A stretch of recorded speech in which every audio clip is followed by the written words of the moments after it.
So, gagawa siya. Siya ang magluluto ngayon ng ingredients na gagamitin niya. At ako ay Tagalog Pinoy Sinigang Mix. So, dito ngayon kami sa turo ko. So, parang basically nagpapaturo. Hiwa, hindi na namin sa amin. Kung sa amin din sa biwa. So, depende na rin sa inyo. Malaki mga kasi ilong kaming substitute para dito. So, kailangan yung ganito pa rin yung kung ano yung nag-arrest na natin lasa. Hindi pa rin yung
Hello guys! Welcome sa channel. So, ngayon ay Monday and holiday here sa Germany.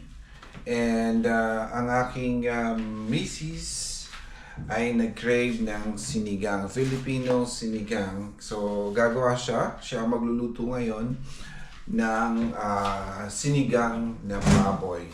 So, nagpe-prep na siya ngayon. Para sa mga ingredients, mga simple lang na ingredients na gagamitin niya for the sinigang na baboy. So it's 12, I think. It's 2 na pala ngayon dito sa Germany at medyo summer na dito. Ayan, napakataas ng araw dito sa Germany. And yeah, ganun na nga guys ang gagawin. So magluluto si Mrs. Siya ang chef for today. At ako ay tagaluto ng kanin. Yun lang ang ganap ko ngayon. Okay guys, let's see ang ginagawa ni Mrs. So ang mga ingredients niya is, ano ba to? Ang tawag dito? Radish. Eto, ganito ang radish dito sa... Hindi, meron namang normal na radish pero masyadong malaki kasi. Yeah, gano'n. Ito yung parang radish ang texture. Radish din to, pero... Pang salad yan. Pang salad na radish. Then, sili. Ganito kalaki yung sili nila. Tomato. Kamatis. Sibuyas. And, rucola. Rucola to, di ba? Spinach pala. Spinach, yan lang. Tapos, bawang. And then, I think, meron ko pang magic sinigang. Magic sinigang ba yan? Sinigang mix. Pinoy sinigang mix. So, meron kaming, yan, galing pang Pinas. Nagsaing na ako. Yup, yan ang expert ko. So, si Mrs. ay nagpe-prep na. Naghiwa na ng mga dapat niyang hiwain. Ayun yung baboy. Buubusin mo yung baboy? Hindi.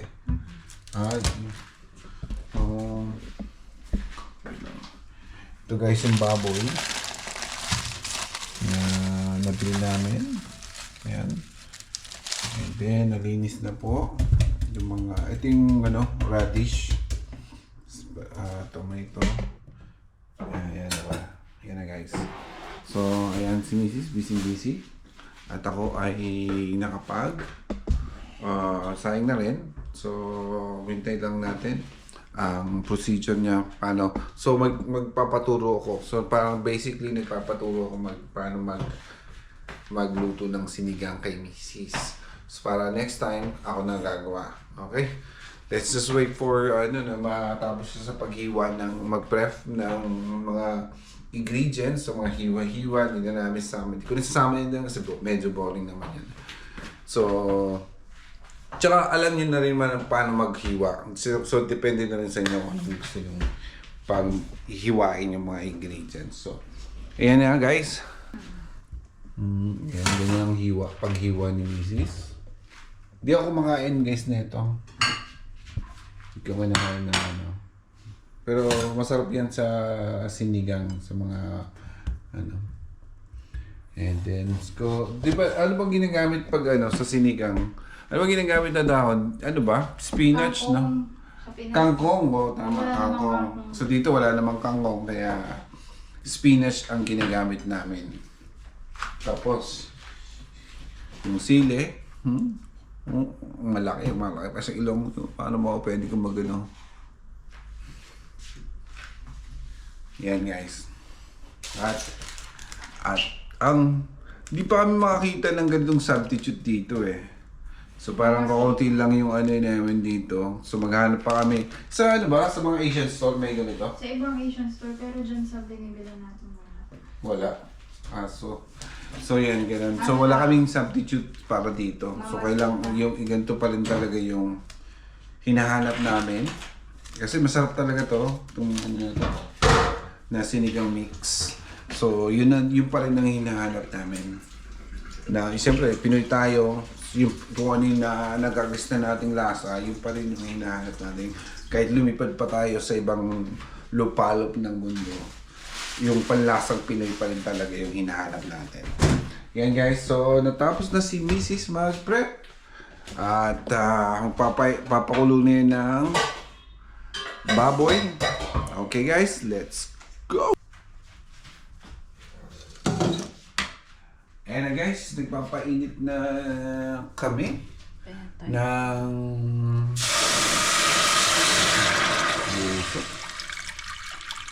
mausok ang painit tayo ng so papalambutin mo muna yung ano, baboy.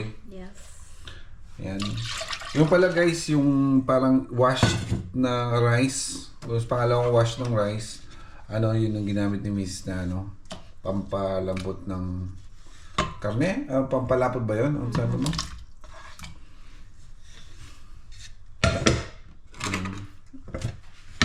Kapag sasama-samayan mo na? Lahat? Okay. Hindi mo pa napapakuluan muna yung baboy? Papakulo, kaya nga nilagay ko. Pero sinama-sama mo na lahat sila? Yung ano lang, yung mga yun para lumasa. Lumasa sa ano? Okay.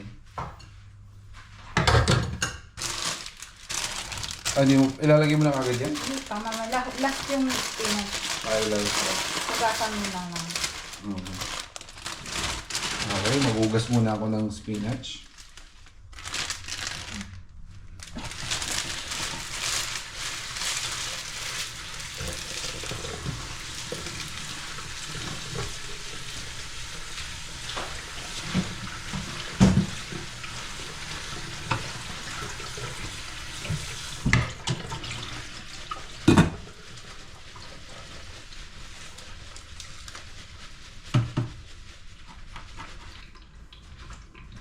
So ayan na guys, kumukulo na yung baboy.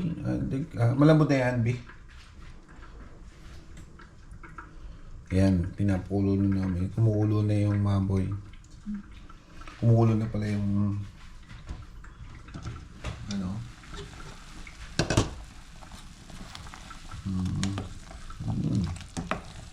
Na guys, masarap na. Masarap na siya. Hindi mo nalalagyan ng ano. Hindi mo pa siya lalagyan ng mga pampalasa. Lalagyan mo na agad ng ano, sinigang mix ka agad. Kaya hindi pa masyado malambot yung ano.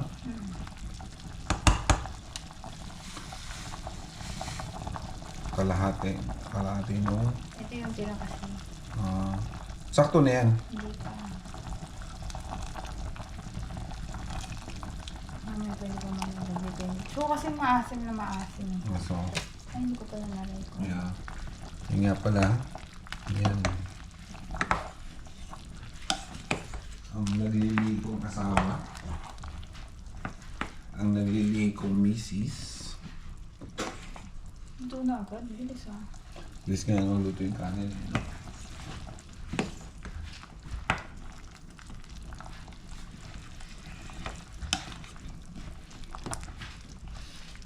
kaya kami laging Laging laging nauubusan ng kanin dahil laging kumakain ang aking misis. Matitikman mo na kagad. gusto ko lang tikman. Aso.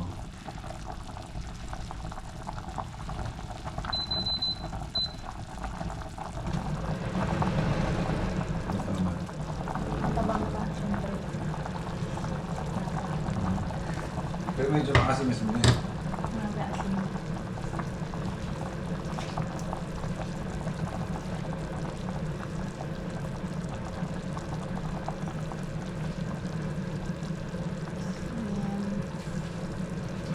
Asin pang palasa.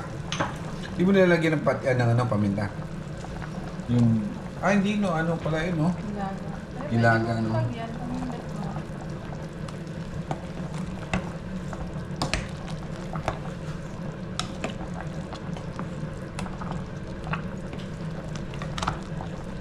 Ayan guys.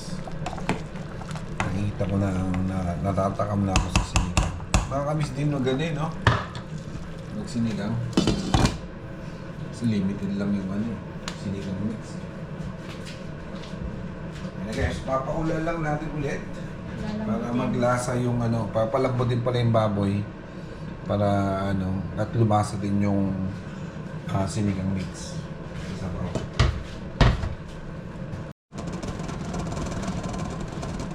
Okay guys, yan, malambot na siya. Hindi pa natin alam. Natunaw yung Titignan pa lang natin kung malambot. Naubos na rin yung sabaw. Titignan daw namin kung malambot pa. Malambot na! Kung Malambot. malambot na. Okay. Yan. Malambot na? Ano ito?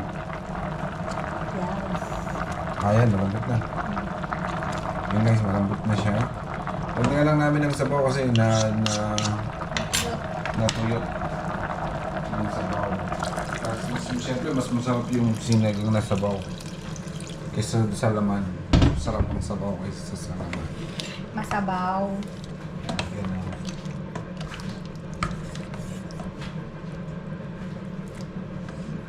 Kasi dadagdagan mo ulit. Dadagdagan mo ulit ng sinigang mix. Tikman muna natin. Kung papasa na. Maasim naman eh, pero matabang. Ito ba? Tikman mo. Oo, tama nga.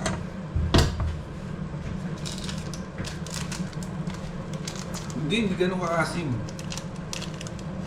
Hindi siya ganun kaasim. Maasim siya, pero hindi siya ganun kaasim.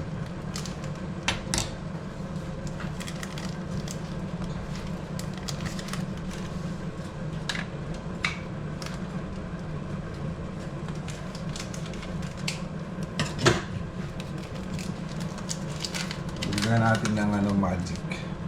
Magic sa sinigang mix para umasim ulit. Ay, yung sili dapat lagay na natin. Sili, nasaan yung sili? Andyan sa loob. Tsaka yung radish butter. Yan. Basahan muna natin.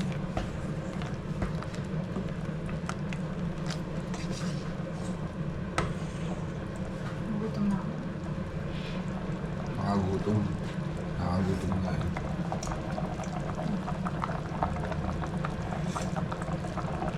Pwede na. Ayan guys, lagyan natin na ng sili. Wala ng sili dito. Ayan. Sakto lang yan. Parang siling green lang din sa Pinas. Pero hindi yan yung siling green na ginagamit sa Pinas. Ano ba yan? Paprika? Hindi. Parang malaking siling labuyo. Jalapeno. Hindi. Di ba? Ayan na guys. Nag-ano na, nag-atras na yung kulay, nagkakaroon na ng mga green.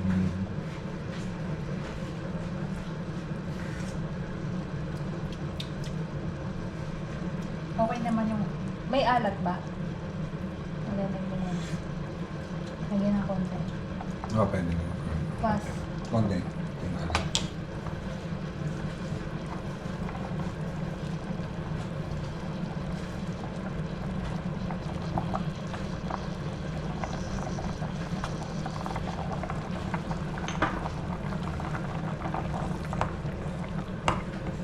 Tapos, ihalo mo na rin yung spinach. Oh, later pa. Mamaya last na yung spinach. Okay. Yan, pakulaan natin ulit. Siya. Okay.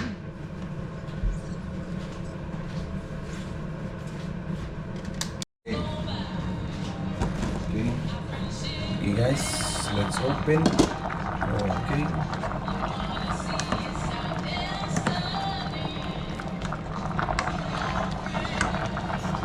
Okay, halo na natin ang spinach. Para mukhang magulay. Ulam.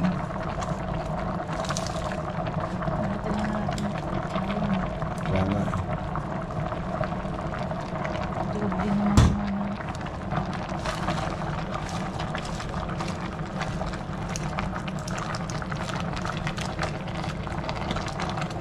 Parang kumunti na naman sa loob. Okay na ba yan? Ang dagdagan ko pa sa loob. Pwede, hindi. Baka ano naman din yun. Lulubog. Ikaw ba? Ako, makunti lang. Okay lang sa konti sa loob. Okay. Yan, pwede na yan.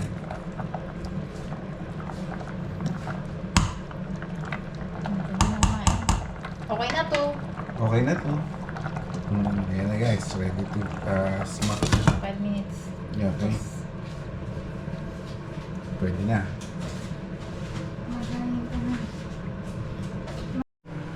Okay guys, luto na at tayo'y kakain. Maubos kaya namin to. Maubos kaya namin to. Yan, ito na ang sinigang ala misis. Yan. Mga natin. Next time ako naman ang magluluto ng sinigang.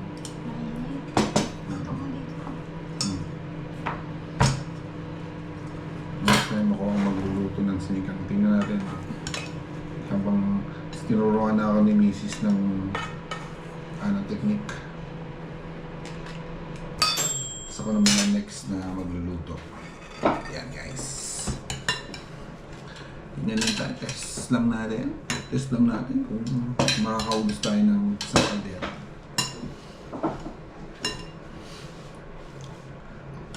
Para siyang yung radish parang parang siyang squid ball. Yan, tingnan natin to. Sarap. Unang kagat. Lasak na lasak.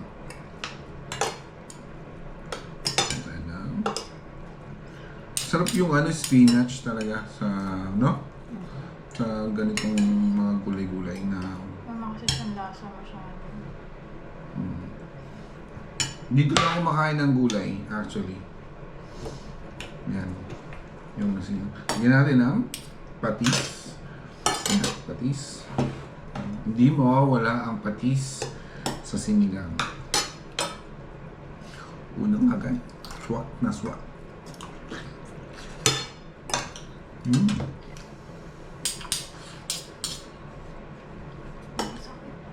Bakit? Sugat yung labi ko.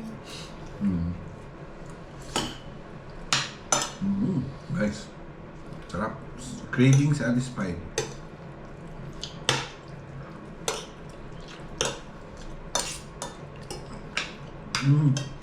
Pag lumalamig siya, lalo siyang maasim no?